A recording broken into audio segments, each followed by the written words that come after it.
Hello everyone, this is JCK and welcome to my reading of the Ringing Cedars series, Book 1, Anastasia.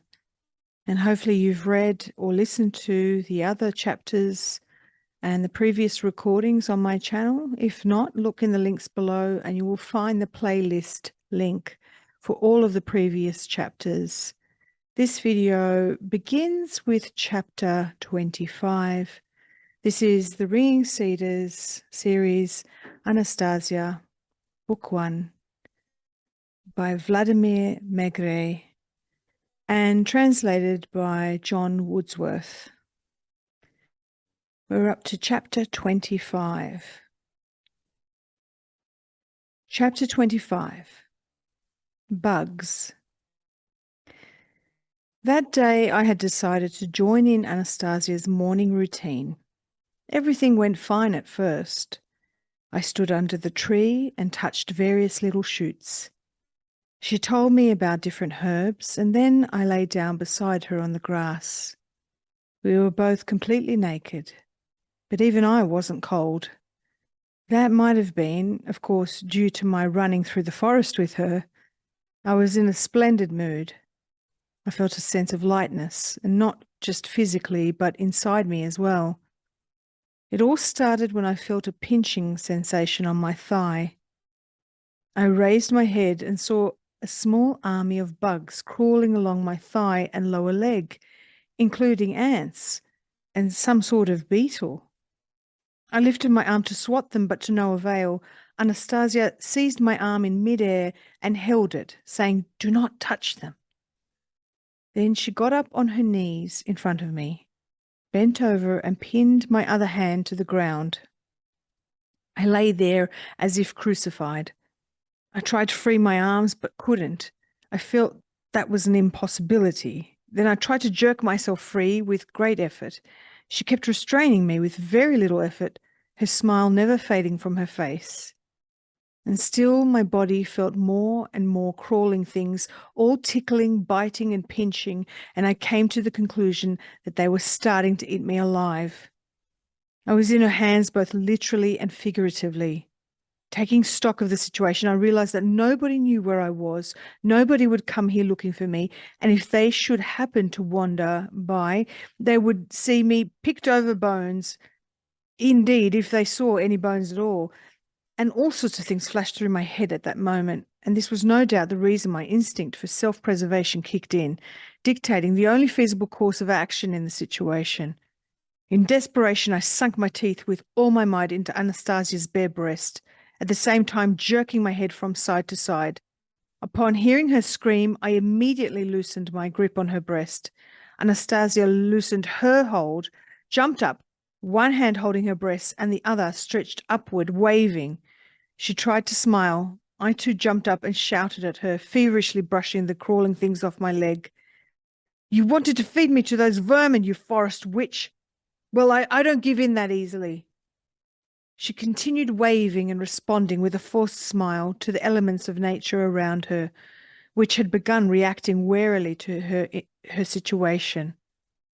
Anastasia looked at me and slowly, not with her usual sprightly gait, walked toward the lake, her head bowed. I kept standing in the same spot for some time, thinking what I should do next. Return to the river bank? But how would I find the way? Follow Anastasia, but what would be the point? Nevertheless, I headed for the lake shore. Anastasia was sitting on the shore, rubbing tufts of grass between the palms of her hands and dabbing its juice on that part of her breast where a huge bruise left by my bite was clearly visible. It was probably very painful for her. But what had been her thought in attempting to restrain me? I hovered around her for a little while before asking, "Does it hurt?"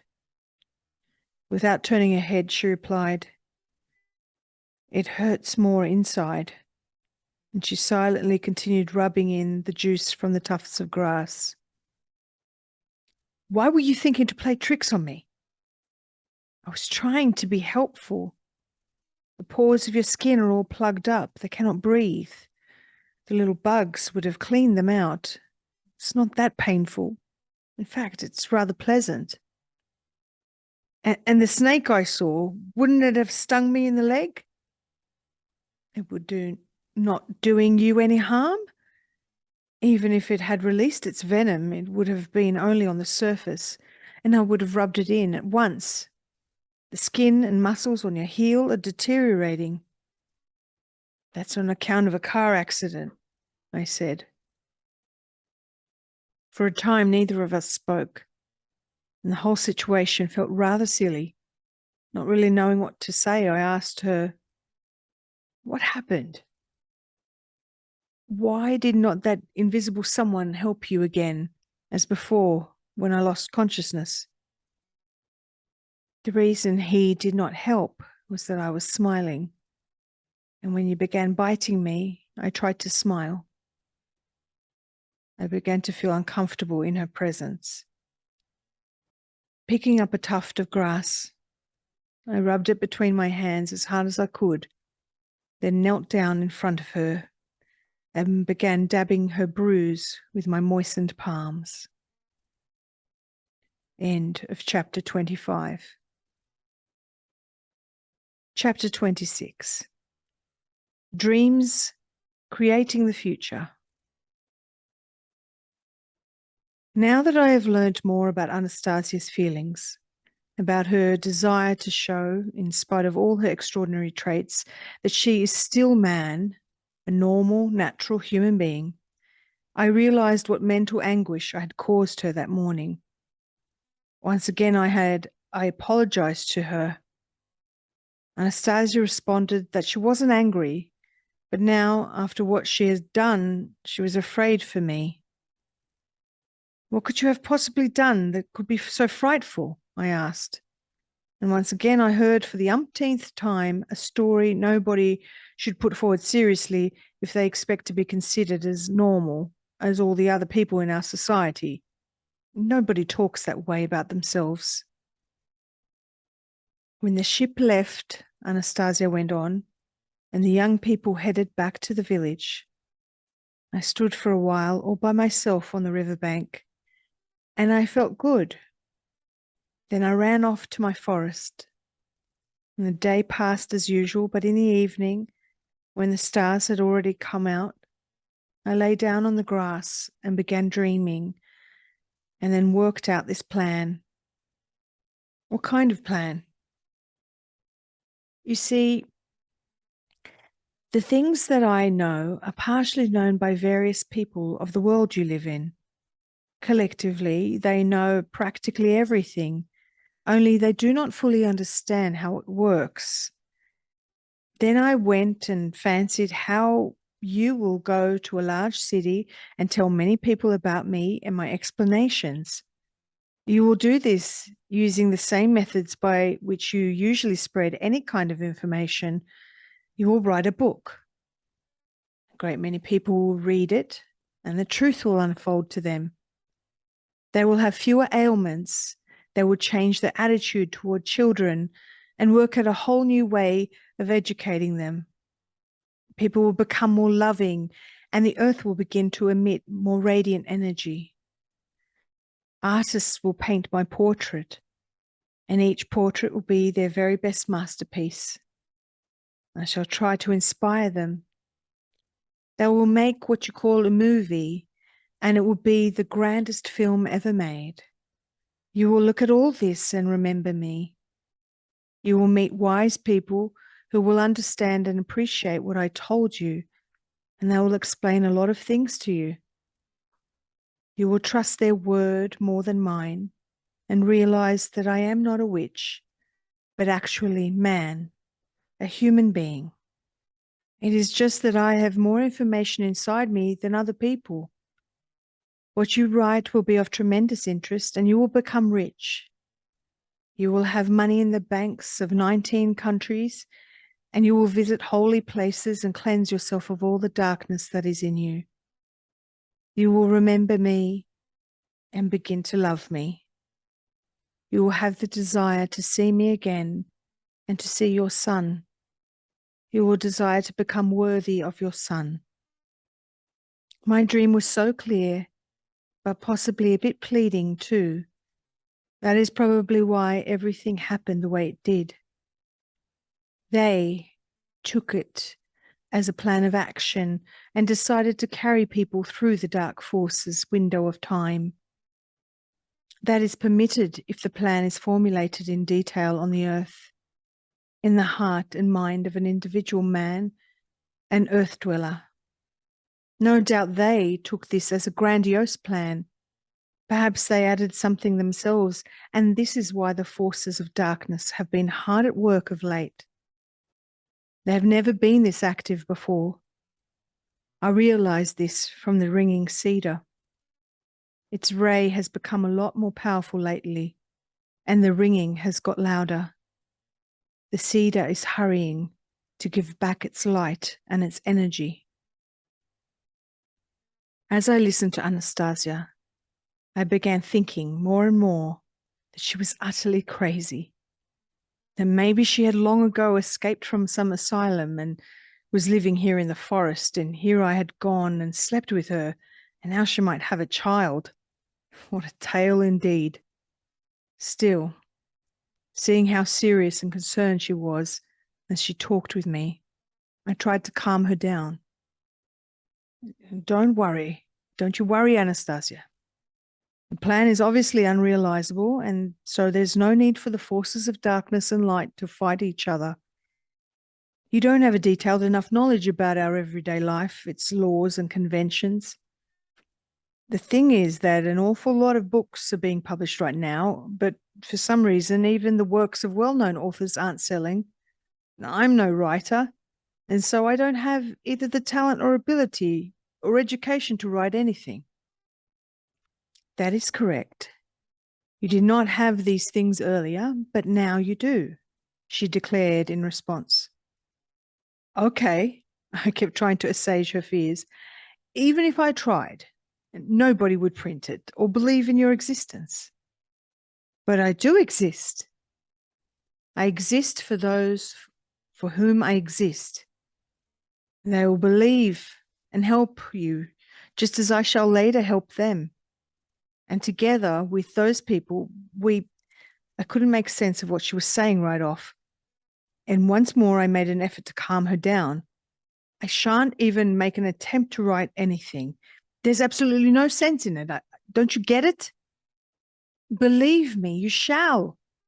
They have already created a whole network of circumstances that will make you do this. What am I? Think you a puppet in somebody's hands?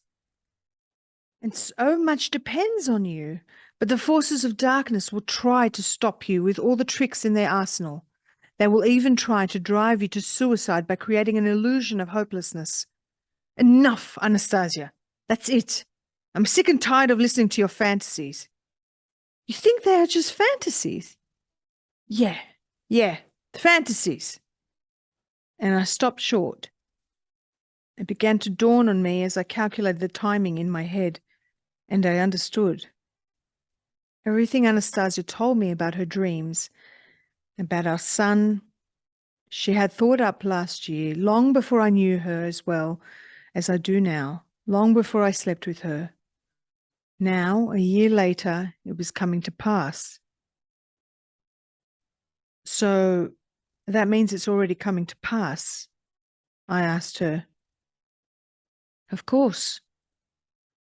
If it had not been for them and for you, for me too, a little, your second expedition would not have been possible. After all, you were scarcely able to make ends meet after the first one, and you did not even have any claim to the ship. You mean to say you influenced the shipping line and the firms that helped me? Yes. So you drove me to ruin and inflicted damage on them. Well, right of you to interfere like that. And here I've left the ship behind and I'm sitting here with you. Maybe right now everything's going to pieces back there. You've probably got some kind of hypnotic trance ability. No, worse than that, you're a witch and that's it. You're a crazy hermit. You don't have anything, not even a house, and here you go philosophizing in front of me, you sorcerer. I am an entrepreneur. Do you have any idea what that means? I'm an entrepreneur. Even if I am dying, my ships still ply the river. They bring goods to people. That's what I do. I bring things to people, and I can give you any items you need. But what can you give me? What can I give you? I can give you a drop of heavenly tenderness, and I can give you rest. You will be a genius of bright-eyed cleverness. As your image, I am blessed. Image? Who needs your image? What sense can that express? It will help you write the book for people. Oh, please. There you go again, doing goodness knows what with that mysticism of yours. So you can't just live like a normal person. Are you sure? I have never done anything bad to anyone, and I never can. I'm a human being. I am man. If you are so concerned about earthly goods and money, just wait a little. It will all come back to you. I do owe you an apology for dreaming like that, dreaming that you will have a time of troubles. But for some reason, I could think of no alternative back then. You do not see the logic. You need to be compelled to see it through the help of circumstances in your world. Excuse me?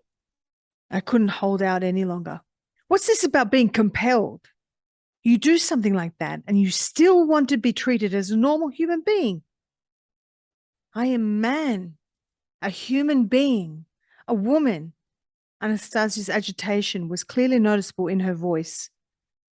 I only wanted, and I still only want, the good. I want only the light. I want you to be purified. That is why I thought back then about your trip to holy places, about the book.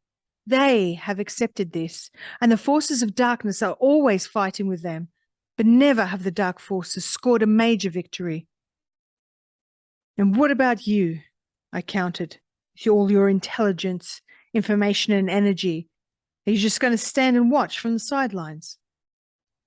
In a confrontation on this scale, between two great principles, my own efforts count for precious little. Help is going to be needed from many others in your world. I shall seek them out and find them, just as I did that time when you were in hospital. Only you need to develop a little more of that conscious awareness. You need to overcome the bad within yourself. I'd like to know just what's so bad within myself. What did I do wrong when I was in hospital? And how could you have treated me when you weren't there beside me? Back then, you simply did not feel my presence. But I was right there with you. When you were on the ship, I brought you a little branch of the ringing cedar which Mama had broken off before she died. I left it in your cabin when you invited me in. You were ill even then. I could feel it. Do you remember the branch? Yes, I replied. In fact, that branch hung on the wall of my cabin for some time. Many of my crew noticed it, and I brought it back to Novosibirsk, but I didn't pay any attention to it. You simply threw it out. But I had no idea. No, you had no idea. You threw it out. And Mama's branch did not succeed in overcoming your illness. Then you went into hospital. When you get back, take a close look at the history of your illness. If you check the chart, you will see that in spite of taking the very best medicine available, there was no improvement. But then they gave you some cedar nut oil. Now, according to strict prescription regulations, the doctor was not supposed to do that, but she did it, in spite of the fact that there was not a single mention of it in your medical prescription guide, and nothing of the sort had ever done before. Do you remember? Yes. You were being treated by a woman who is a sector head in one of the best clinics in your city. But this sector had nothing to do with your particular illness. She left you there, even though just one floor up, there was another sector specifically corresponding to your illness, right? Yes. She would prick you with needles and turn on some music in the half-darkened room. Anastasia's account was in complete accord with what had actually happened to me. Do you remember this woman? Yes. She was in charge of a sector in the former district council hospital. And then all at once, Anastasia, her eyes fixed intently on me, spoke several disconnected phrases which immediately shocked me and caused a shiver up and down my spine. What kind of music do you like? Fine. Like that? Not too loud? And she spoke these phrases in exactly the voice and with the intonation used by the sector head who treated me. Anastasia, I exclaimed. She didn't let me finish. Keep listening. Do not be shocked, for God's sake. Do try. Try to make sense of everything I am telling you. Get your mind forces working, at least a little. It was all very easy, you see, for man. And she went on. This woman doctor, she's very good. She's a real doctor. I got along with her very well. She's kind and forthright. It was I who did not want you to be transferred to the other sector. That sector would have corresponded to your particular illness, but hers did not. She requested her supervisors to leave you with her, assuring them she would take care of you. She felt up to it. She knew your pains were simply the result of something else, and she tried to counteract that something else. She is a doctor. And how did you behave? You kept on smoking and drinking to your heart's content, eating salty and spicy foods, and that in spite of your serious ulcer. You did not deny yourself anything in the way of pleasure. Somehow your subconscious got a message, even though you were not aware of it, that there was nothing terribly wrong with you, that nothing would happen to you. I did not accomplish anything good, rather the opposite. The darkness in your consciousness did not lessen, nor did your will or sense of awareness improve. When you regained your health, you sent one of your employees to thank the woman who saved your life. You yourself did not call her, not even once. She was waiting for you to call. She had such a feeling of love for you. She or you, Anastasia? We, if that is clearer to you. I got up and for some reason took a few steps away from Anastasia, who was sitting on a fallen tree. The mixed-up state of my feelings and thoughts caused even greater uncertainty as to how I should think about her. Now look. Once again, you are not understanding how I do things. You are becoming confused, but it is a simple thing to grasp. I do things with the help of my imagination and my ability to analyze possible situations. And now you have started thinking ill of me again. She fell silent, her head resting on her knees. And I stood there too, without saying a word, thinking. She keeps on talking and saying all sorts of incredible things. It's clear she has no idea that any normal person would not accept them, and so would not accept her as a normal person. Still, I went over to Anastasia and brushed her cascading braids of hair from her face. Tears were rolling down her cheeks from her large bluish-grey eyes. She smiled and said something quite uncharacteristic. She's just another one of those soppy females, eh? Right now, you are overwhelmed by the very fact of my existence and do not believe your eyes. You do not fully believe, and you cannot even make sense of me sitting here talking to you. You find both my existence and my abilities amazing. You have completely ceased accepting me as a normal human being, as man. But believe me, I am a human being and not a witch. You consider my life and my way of life amazing. But why does not a certain something else seem just as amazing, even paradoxical to you? Why do people admit the earth to be a celestial body, the greatest creation of the supreme mind, with each system component as his greatest achievement, and then go tear this system apart and devote so much effort to its destruction? You see a manufactured spaceship or airplane or something natural, in spite of the fact that all its components are made of broken or remelted parts of the original supreme system. Imagine a being who breaks off a piece of an airplane in flight and uses its parts to make himself a hammer or a scraper, and then praises himself for having succeeded in making a primitive tool. He does not understand that one cannot keep breaking pieces off a flying airplane indefinitely. How can you not grasp that our Earth must not be tortured like that? The computer is considered to be an achievement of the human mind, but few realize that the computer may simply be compared to a prosthesis of the brain. You can imagine what would happen to a person with normal healthy legs if they walked on crutches all the time. Naturally, their leg muscles would atrophy.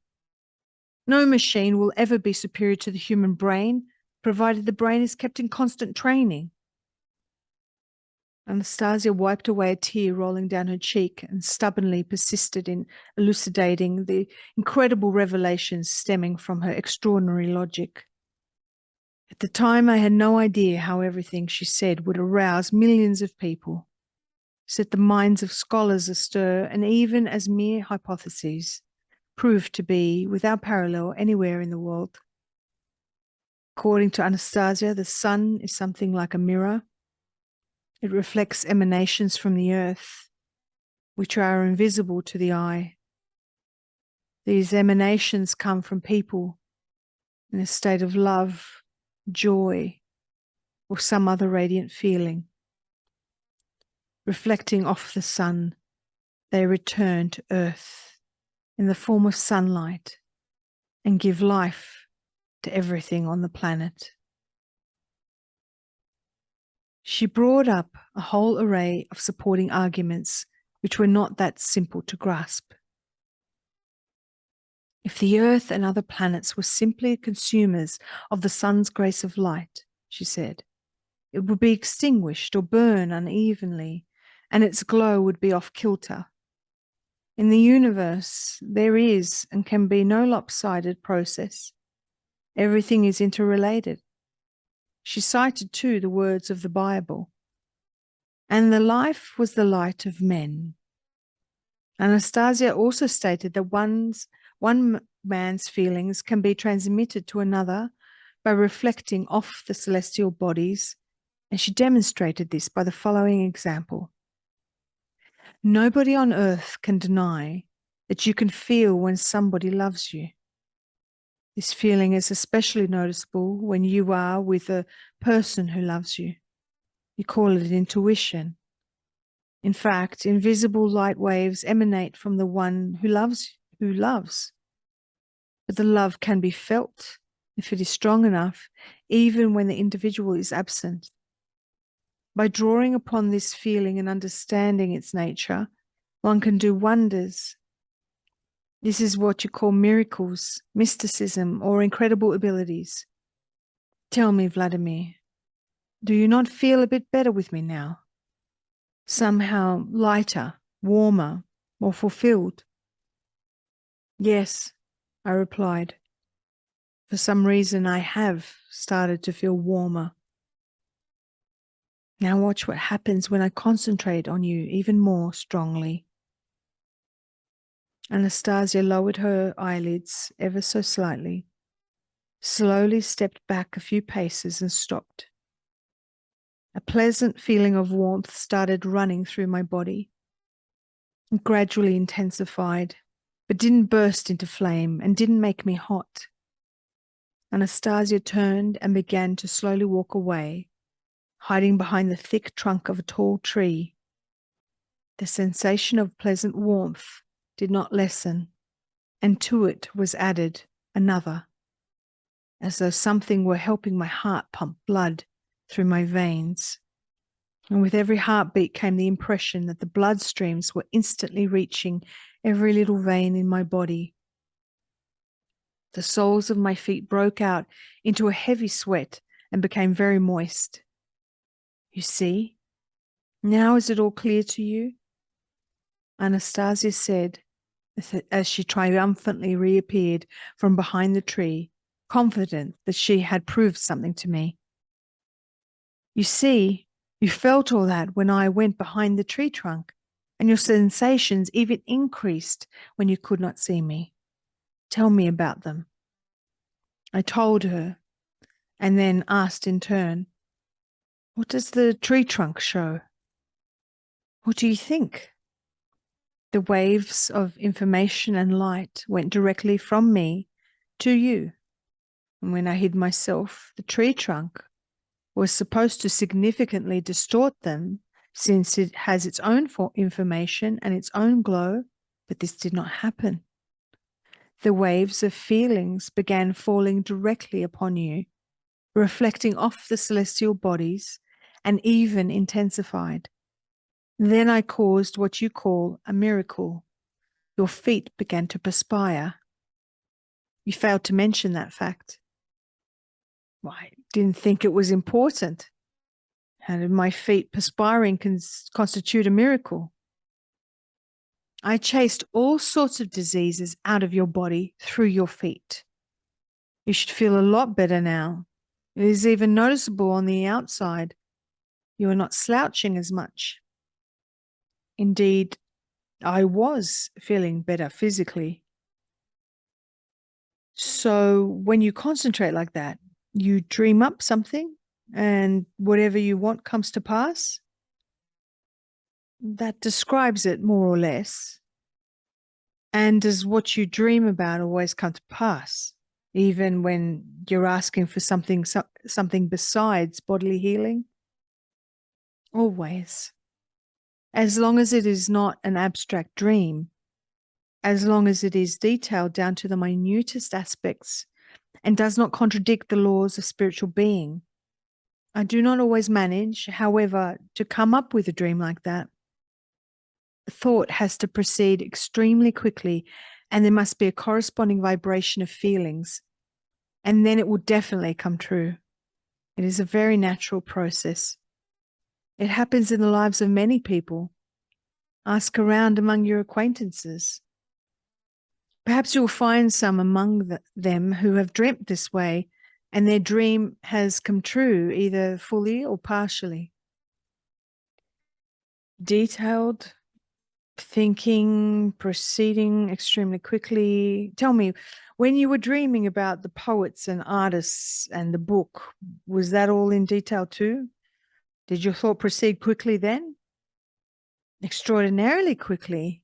And everything was so specific down to the finest detail. So now you think it's going to come true? Yes, it will. There wasn't anything else in your dream you dream about at the time? You've told me everything about your dreams? Well, not everything. And tell me everything. Do you really want to hear it, Vladimir? Really?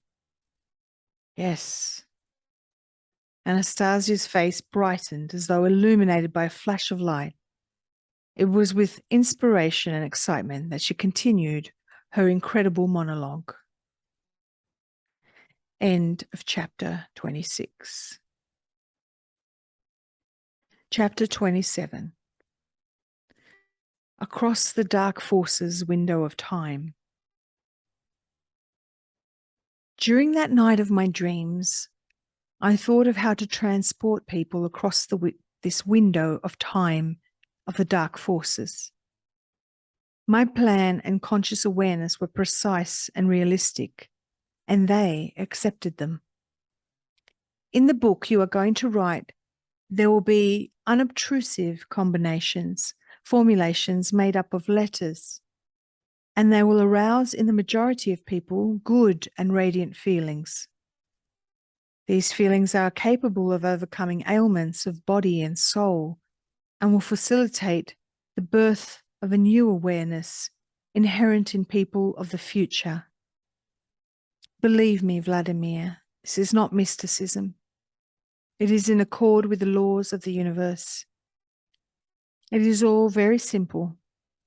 You will write this book guided only by feelings and your heart. You will not be able to do otherwise, since you have not mastered the technique of writing. But through your feelings, you can do anything. These feelings are already within you, both mine and yours. They are not something you can comprehend just yet, but they will be understandable to many. When they are embodied in signs and patterns, they will be stronger than Zoroaster's fire. Do not hide anything that has happened to you, even your most intimate experiences. Free yourself from any sense of shame and do not be afraid of appearing ridiculous. Humble your pride. I have opened my whole being to you, my body and my soul. Through you, I want to open myself to everyone. Now I am permitted to do this. I know what a terrible mass of dark forces will descend upon me. They will try to counteract my dream. But I am not afraid of them. I am stronger, and I will succeed in seeing my plan come true.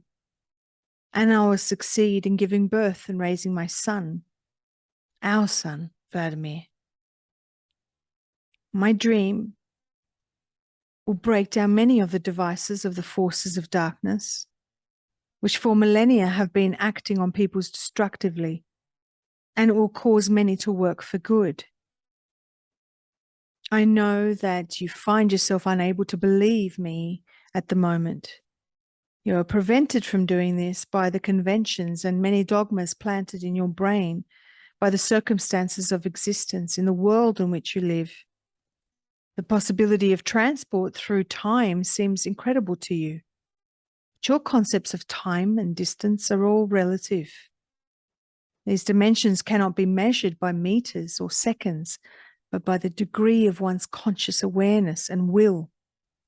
The purity of the thoughts, feelings, and perceptions held by the majority is what determines the place of humanity in time and the universe. You believe in horoscopes. You believe in your complete dependence on the position of the planets. This belief has been attained through the aid of the devices of the dark forces.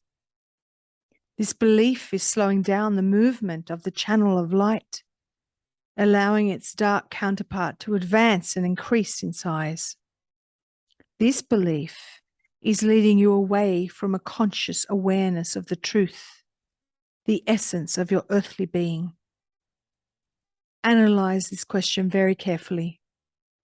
Think about how God created man in his image and likeness. Man has been granted great freedom, the freedom to choose between the darkness and the light. Man has been given a soul. The whole visible world is subject to man, and man is free enough when it comes to his relationship to God to love him or not to love him. Nobody and nothing can control man apart from his own will. God wants man's love in return for his love, but God wants the love of a free man, perfect in his likeness. God has created everything we can see, including the planets.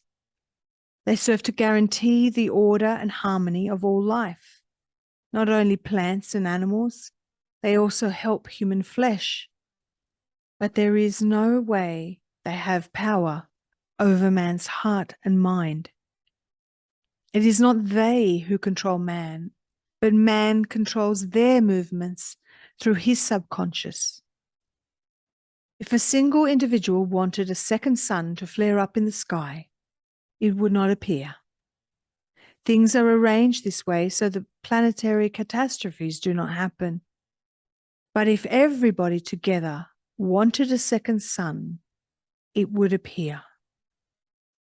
In making up a horoscope, it is necessary first of all to take into account the basic dimensions, the level of man's temporal awareness, his strength of will and his spirit, the aspirations of his soul, and the degree to which it participates in the life of the here and now.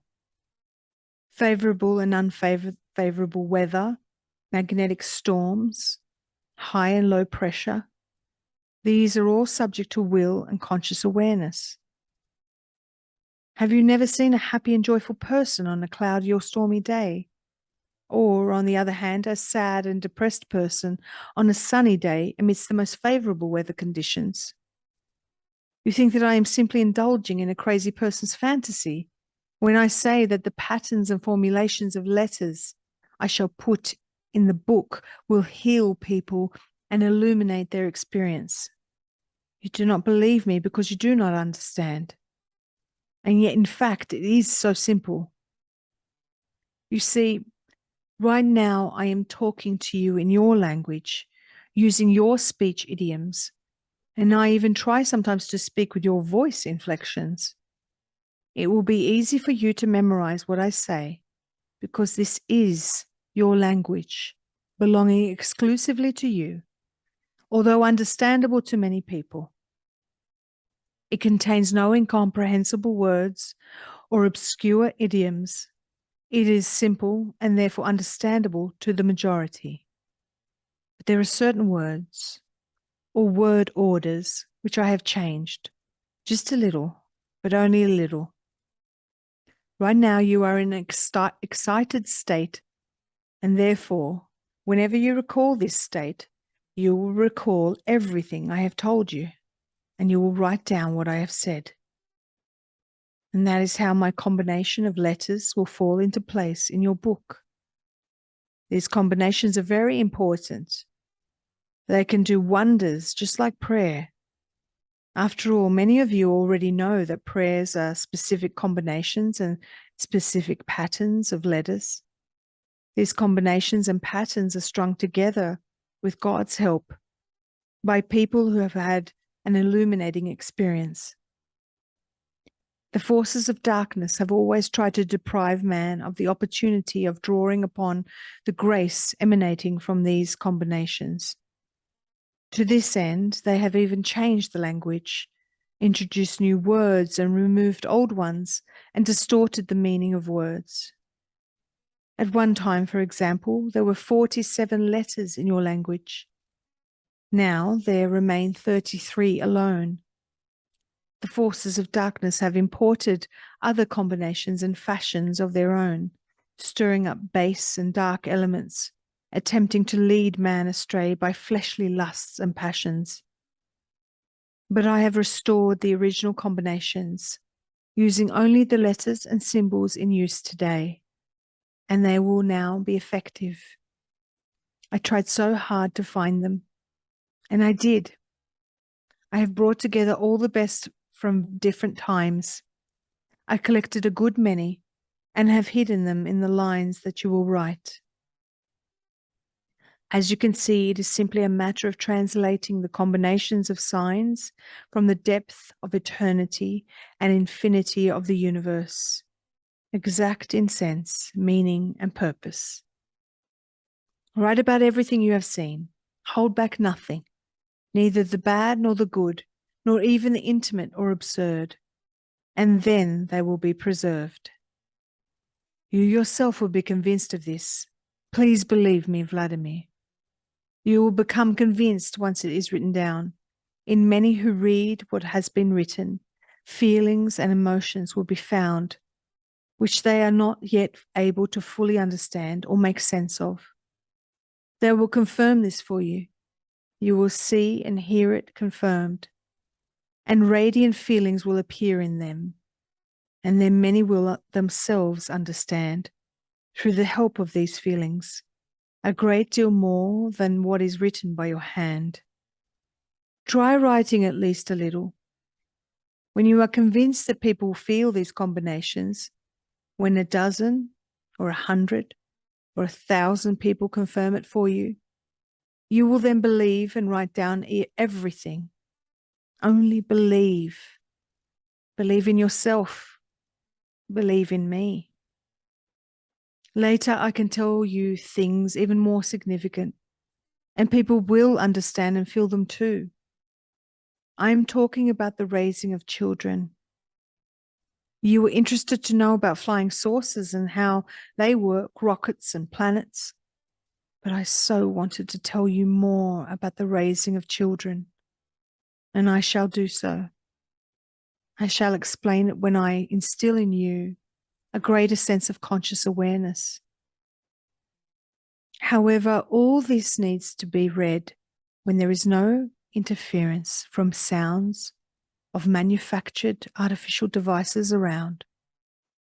Such sounds are harmful and lead man away from the truth. Let only the sounds of the God-created natural world be heard. They carry within themselves truthful information and grace, and increase one's conscious awareness. Then the healing effect will be significantly more powerful. Once again, of course, you have your doubts when you think of me. Do not believe in the healing power of words. But there is no mysticism here, no mere fantasy or contradiction of the laws of spiritual being. When these radiant feelings appear in man, they cannot help but exert a beneficial influence on literally every organ of his body. It is these radiant feelings that are the most powerful and effective remedy against any kind of bodily complaint. God has healed through the help of such feelings, as did the biblical prophets and saints. Read the Old Testament and see for yourself.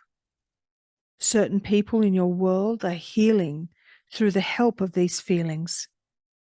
Many of your doctors know about this. Ask them if you do not believe me. After all, it is easier for you to believe them. The stronger and brighter the feeling, the greater effect it has on the person in need of healing. I have always been able to heal with my ray. Great-grandfather taught me and explained everything when I was still a child. I have done this many times with my dashniks. Now my ray is many times more powerful than grandfathers and great-grandfathers. That is because they say, there has arisen in me another feeling, the one called love. This feeling is so great, so pleasant, and a little fiery too. I want to share it with everyone and with you. As for me, I want things to be good for everyone and everything, just as God wanted them to be. Anastasia spoke her monologue with extraordinary inspiration and confidence, as though aiming it across time and space. And then she fell silent. I looked at Anastasia, amazed by her uncharacteristic fervor and confidence, and then asked, Anastasia, is that it? Are there no further nuances in your plans or dreams? The rest, Vladimir, is just trifles, nothing of great significance. I merely included them, little things as simple as ABC, as I was formulating the plan. There was just one sticking point concerning you, but I managed to resolve it. Well, please go into a bit more detail here. What kind of sticking point was it that concerned me? You see, I made you into the richest person on earth. And I also made you the most famous. This will happen in the near future. But when the details of my dream unfolded, As yet, it had not taken off, so to speak. It had not yet been taken up by the forces of light, the forces of darkness. They are always trying to inject their own harmful input, like all sorts of side effects, exerting a destructive influence on the person at the center of the dream and on other people too. My thoughts were dashing along ever so quickly, but the forces of darkness were still keeping their pace. They had left many of their other earthly affairs in their attempts to concentrate their devices on my dream. But then I came up with something. I outwitted them, and I caused all their devices to turn about and work for the good. The forces of darkness lost their bearings for less than a split second. But that was enough for my dream to be snatched up by the forces of light and transported into radiant infinity, well beyond their sight and reach. And just what did you come up with, Anastasia? Unexpectedly for them, I extended, just by a little, the dark forces window of time. The time you will need to meet the various challenges. In doing so, I deprived myself of the possibility of using my ray to help you. They were confounded, failing to see any logic on my part. And during this moment, I very quickly shone my light on people who will be in touch with you in the future. And what does all that mean? People will help you, will help realize my dream. They will do this with little rays of their own, which will be almost uncontrollable. But there will be a lot of them, and together you will make the dream come true in physical reality. You will be carried across the dark forces window of time, and you will carry others with you. And becoming rich and famous will not make you greedy or arrogant, because you will understand that money is not the point. It will never buy you the warmth or the genuine compassion of the human soul. You will understand this when you make your way across that window of time, when you see and get to know these people, and they too will understand. As for the deep knee bends, this kind of relationship with the banks is something I also thought up because you are altogether negligent in taking care of your body. At least you will be getting some exercise whenever you withdraw money from your account. And some of the bank officials will do it besides. And never mind if it looks a little funny, it means you will find yourself free from the sin of pride. So it has turned out that all these challenges and trials, which the forces of darkness have concocted in their window of time, will serve to strengthen you and those around you. All this will increase your sense of conscious awareness, and it will ultimately save you from the dark temptations they are so proud of. Their own actions will save you. This is why they lost their bearings for a split second. Now they will never be able to catch up to my dream. Anastasia, my dear precious dreamer, my fantasy maker. Oh, how good of you to say that. Thank you, thank you. It was so good of you to say, my dear. You're welcome. But you see, I also call you a fantasy maker, a dreamer. You're not offended? Not at all. You do not know yet how accurately my dreams always come true when they turn out so clearly and in such detail. This one will come true without fail. It is my favorite dream, the clearest of them all. And the book you write will come into being, and people will start having extraordinary feelings, and these feelings will call people to action. Wait, Anastasia, you're getting carried away again. Calm down. Only a short time had gone by before my interruption of Anastasia's fervent stream of speech, which seemed indeed but a fantasy. I couldn't quite grasp the significance behind this monologue of hers. Everything she said sounded too fantastic. Only a year later, Mikhail Firnin, editor of the magazine Chudesa и Приключения, Wonders and Adventures, after reading my manuscript containing this monologue, excitedly handed me the latest issue of his magazine, the issue of May 1996. The contents of the magazine overwhelmed me with excitement. 2 major scholars, both academics, Anatoly Akimov and Vladimir Kaznachev, talked in their articles about the existence of a supreme mind, the close interrelationship of man and the universe, as well as about certain rays invisible to normal sight, emanating from man. Scientists have now been able to identify them with special equipment, and the magazine included 2 photographs of these rays emanating from people. But science has only begun to talk about what Anastasia has not only known from childhood, but has been applying in her daily life, in her endeavors to help others. How was I to know a year earlier that this girl standing before me in an old skirt, the only one she possessed, and uncomfortable-looking galoshes, nervously picking at the buttons on her cardigan, this girl, named Anastasia, actually possessed a vast store of knowledge as well as the ability to influence human destinies, or that the pulse beats of her soul are in fact capable of counteracting the dark and destructive forces threatening mankind, or that the well-known Russian healer, Vladimir Mironov, would tell a gathering of his assistants that we are all ants compared to her, adding that the world has not yet known a power greater than hers, and regretting that even after spending such a long time with her, I had still not understood her. Many people were to feel the energy of a tremendous power emanating from the book. Following the first small-scale printing of this book, for which I have to give credit to Anastasia herself as one author, would come a sprinkling of verses in abundance, washing away dirt like spring rain. Now, reader, dear reader, this is the very book which you are holding in your hands and which you are reading at this moment. Whatever feelings it is arousing in your heart is for you alone to judge. What do you feel?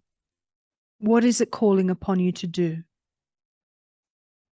Staying there alone in her glade in the taiga, Anastasia will use her ray of goodness to eliminate any barriers standing in the way of her dream.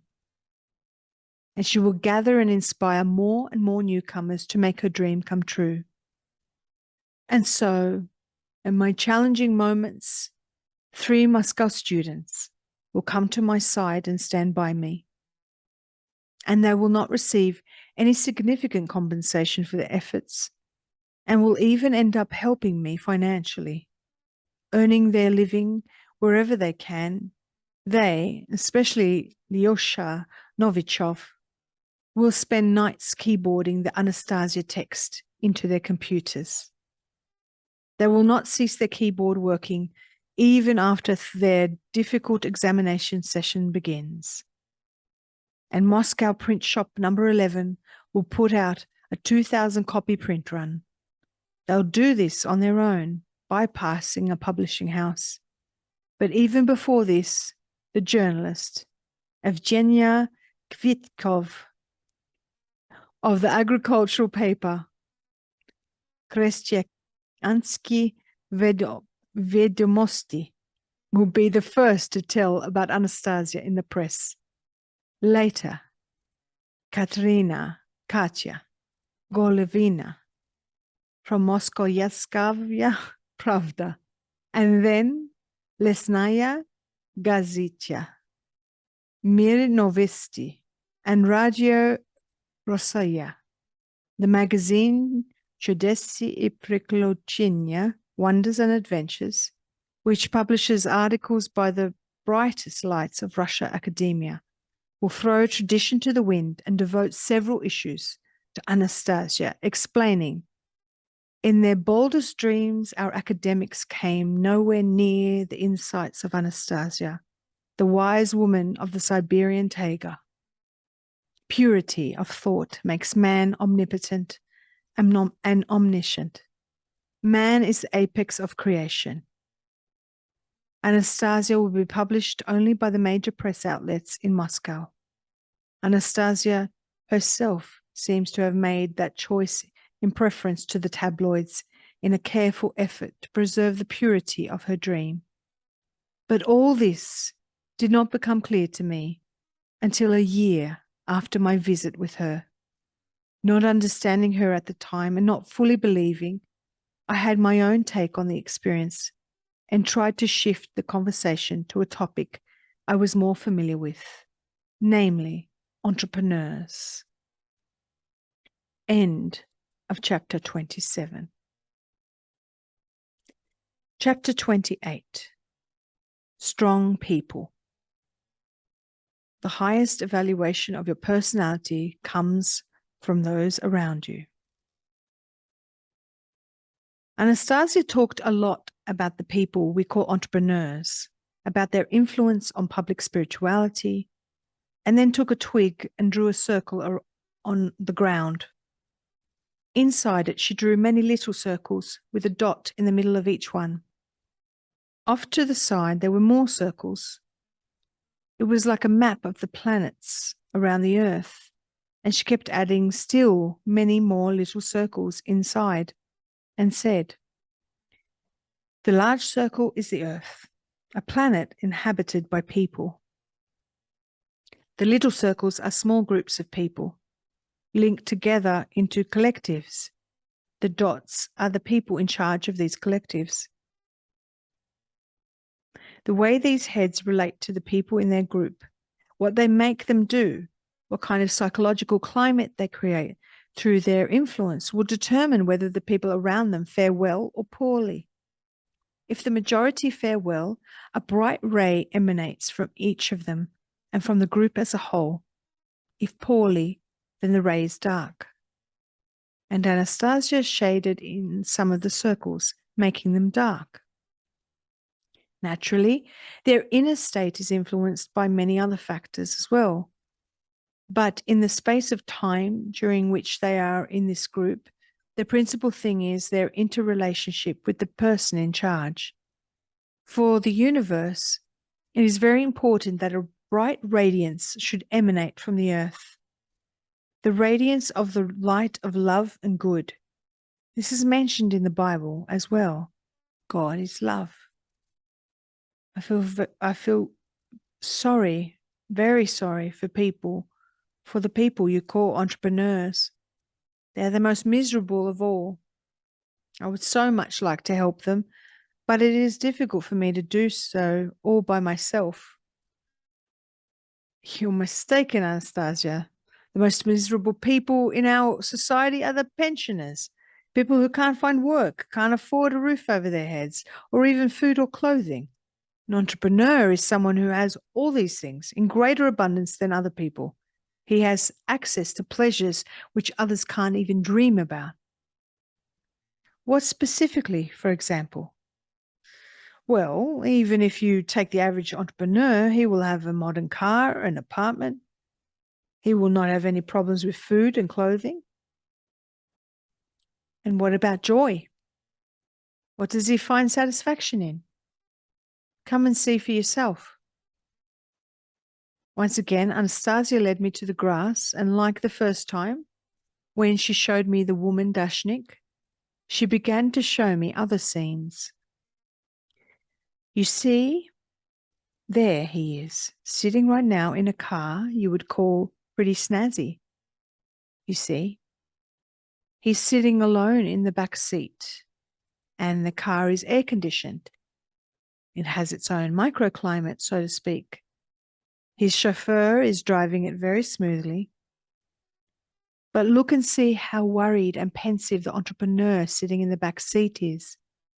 He is thinking, working out plans. He is afraid of something. You see, he's picked up what you call a telephone. He is upset. Yes, he has just received some news. Now, he must quickly evaluate the situation and make a decision. He's all tensed up, thinking. And now he's ready. The decision has been made. Now look. He appears to be sitting peacefully, but his face betrays doubt and concern, and there is no joy. Well, that's work, Anastasia. That is a way of life, and there is no respite in it from the moment he wakes in the morning until the moment he goes to bed at night or even in his sleep. And he sees neither the leaves unfolding on the trees nor the streams of the spring. All around him are perennially envious onlookers, desiring to have what he has. His attempts to fence himself off from these by what you call bodyguards, a house, or more of a citadel, actually, do not bring any complete sense of peace, since fear and worry have crept in and will forever remain with him. This goes on until his dying day, and just before the end of his life, he feels a great sense of regret that he is obliged to leave it all behind. An entrepreneur has his joys, I observed.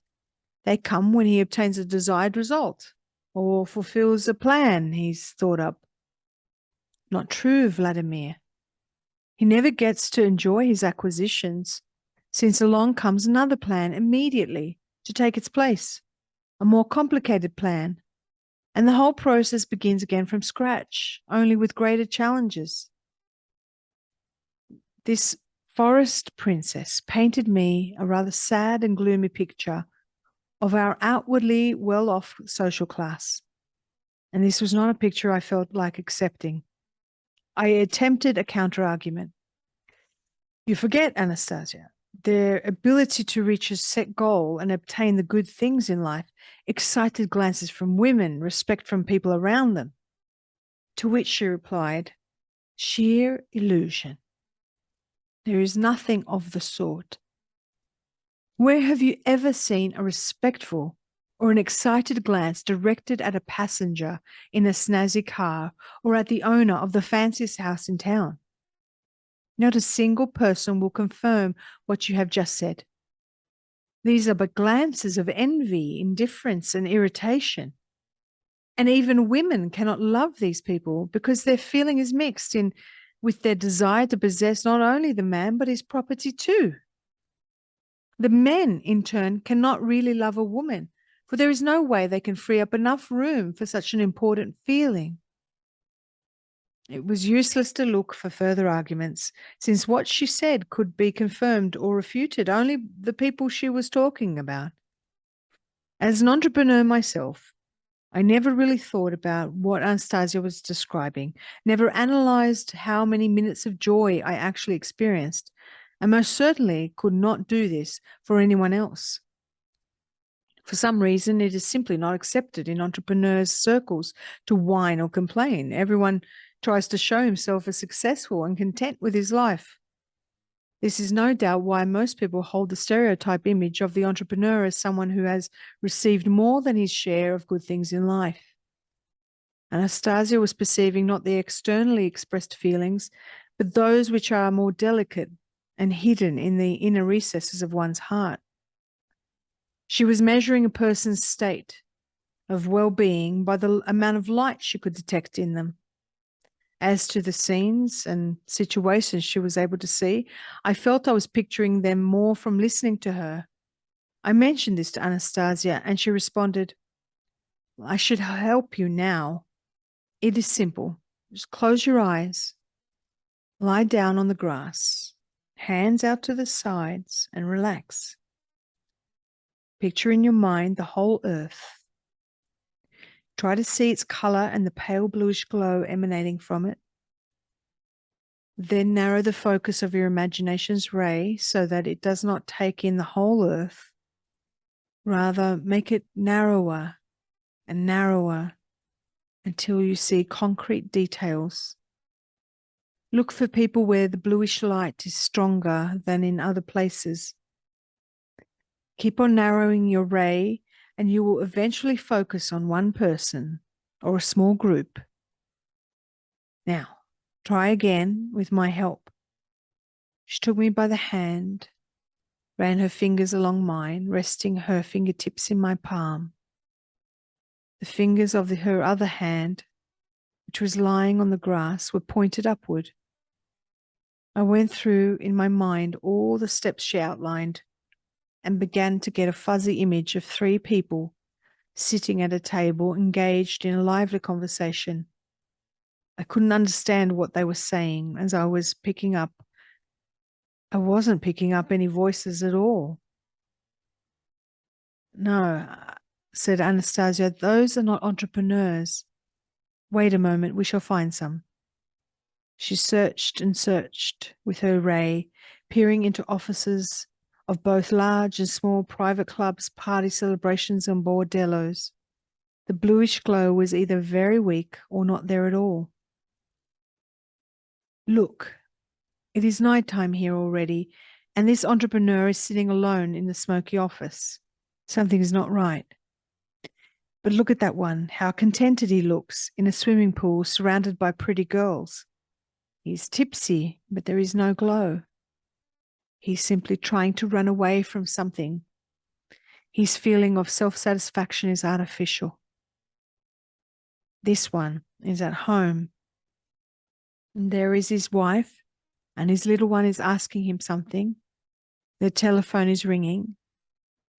You see there, he has become serious again and pushed his family to the background. All sorts of situations became illuminated, one after another, some of them outwardly good and some not so good, until we happened upon a most frightening scene. All at once appeared a room, probably in some apartment, quite nice looking, but on a round table lay a naked man, his hands and feet tied to the table legs, his head hanging over, his mouth covered with brown sticky tape. At the table were sitting 2 burly-looking youths, one of them with a close-shaven head, the other with smooth, slick hair. A little distance away, under a floor lamp, there was a young woman in an armchair.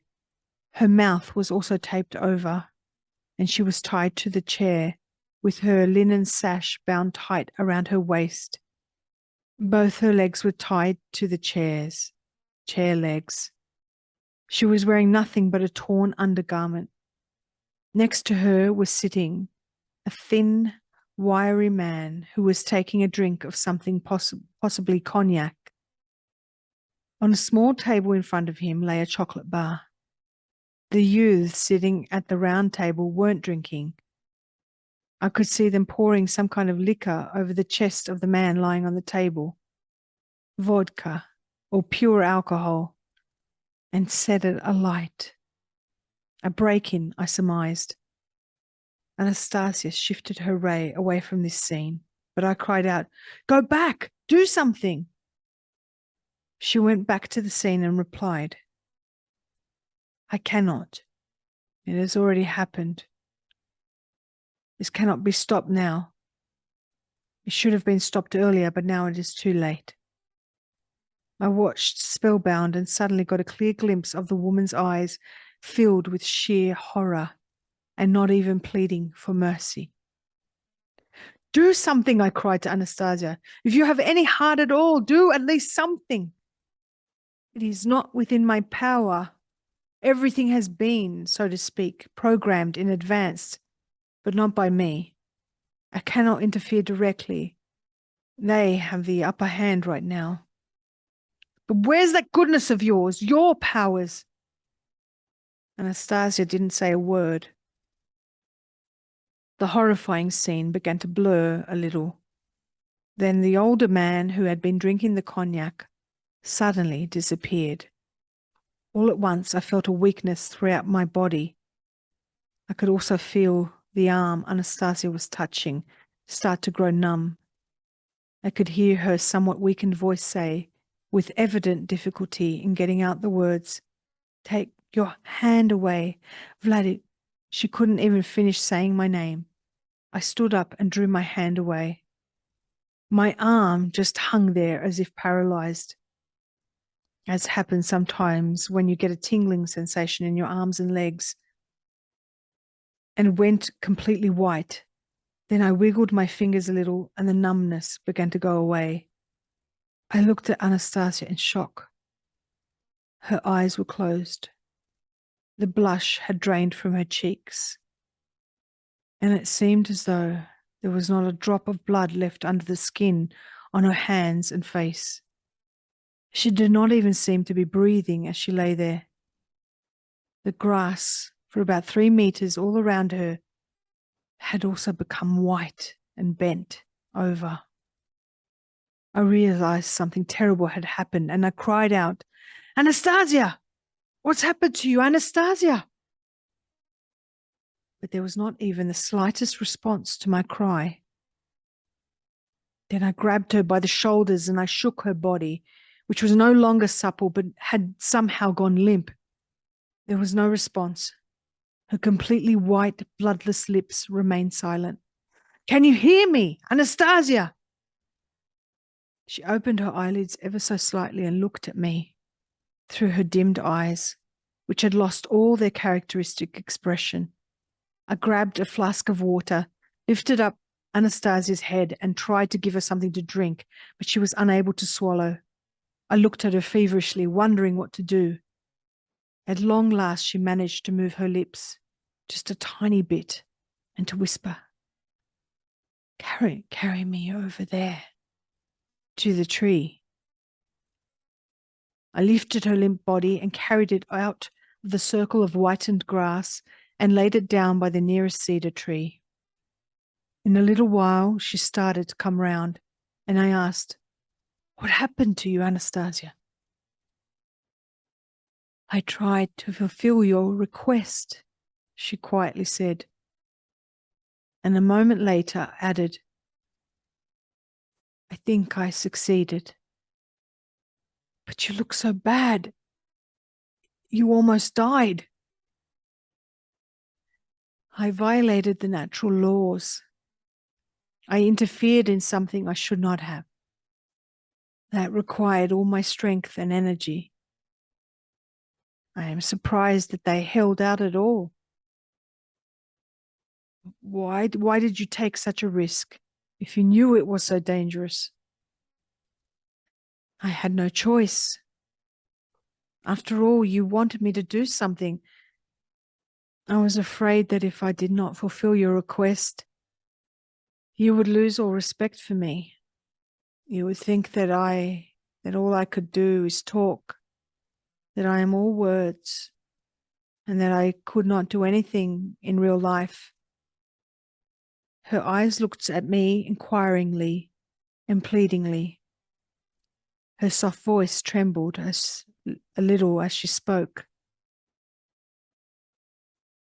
"But I cannot explain to you how I do it, how this natural system works.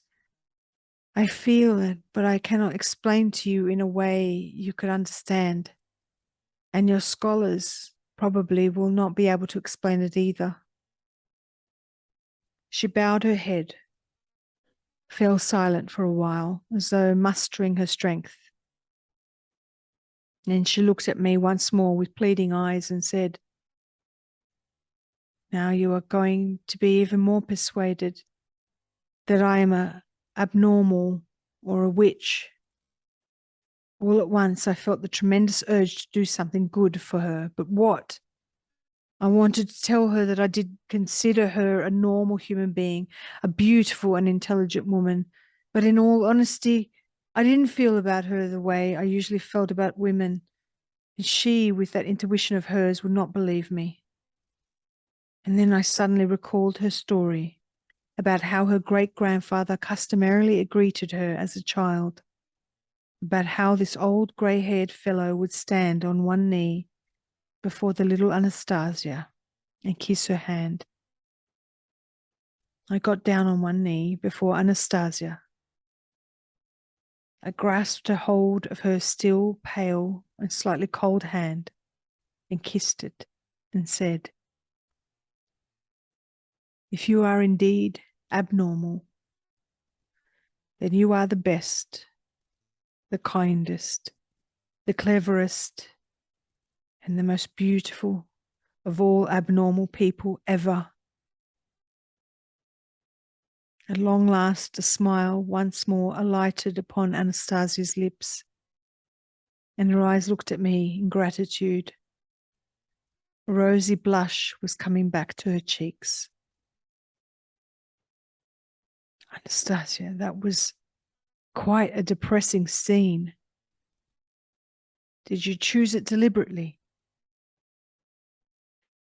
I was looking for something good, just as an example, but I could not find anything. They are all held in the grip of their worries and cares.